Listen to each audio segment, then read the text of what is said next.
ఈ దేశంలో ఉండేటువంటి మేధావులు బహు విచిత్రంగా ప్రవర్తిస్తున్నారు. దాన్ని అడ్డుపెట్టుకొని యూట్యూబర్స్ కూడా ఈ యొక్క పాపులారిటీ కోసం దాన్ని బాగా వాడుకొని వ్యతిరేకతను ప్రబలంగా ప్రచారం చేస్తున్నారు.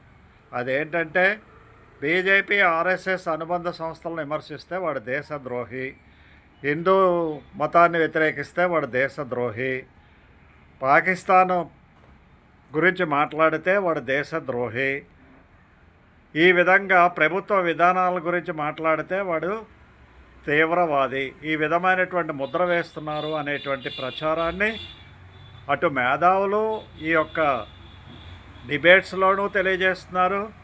యువతల యూట్యూబర్స్ కూడా వాళ్ళ ప్రాపకం కోసం వాడుకుంటున్నారు.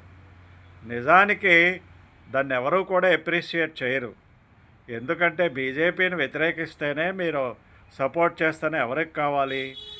ఏ దేశంలో ఉండేటువంటి విధానాలు, ఏ దేశానికి హాని కలిగేటువంటి విషయాలను వ్యతిరేకించి ఏ దేశం గురించి చెడుగా మాట్లాడుతూ పాకిస్తాన్ను పొగుడుతూ వాళ్ళు చేసేటువంటి బ్యాటింగ్ను మెచ్చుకొని ఇండియన్ బ్యాటింగ్స్ను నిరుత్సాహపరిచి ఈ విధమైనటువంటి పోకడలు ఎవరికైతే ఉన్నాయో, లేదు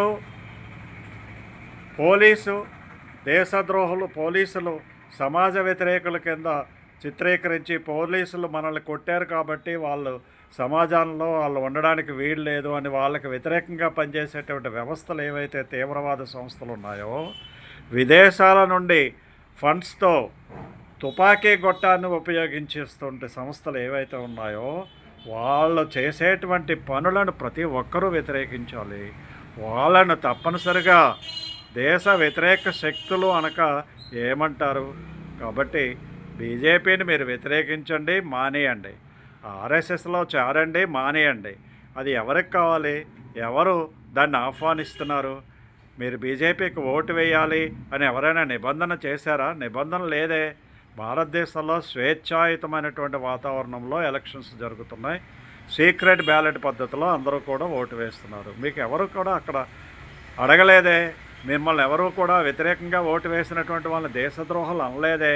మరి బీజేపీ వ్యతిరేక ప్రభుత్వాలు భారతదేశంలో చాలా ఉన్నాయే.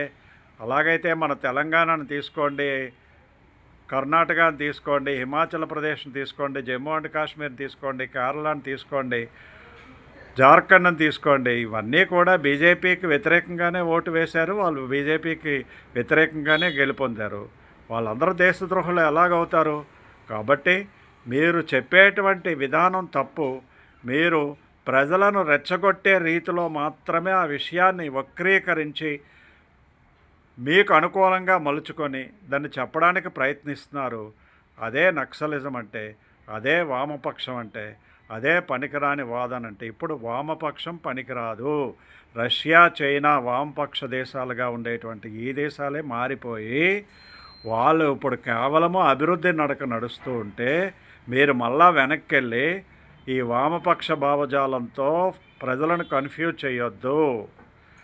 రాహుల్ గాంధీ అనేటువంటి వ్యక్తికి అతడు వామపక్షవాదో తెలియదు, రైటిస్టో తెలియదు, కాంగ్రెస్ వాదో తెలియదు, విదేశాల సహాయంతో మాట్లాడుతున్నాడో తెలియదు, ఏ విధమైనటువంటి బురద చల్లాలి అనేటువంటి తెలియదు.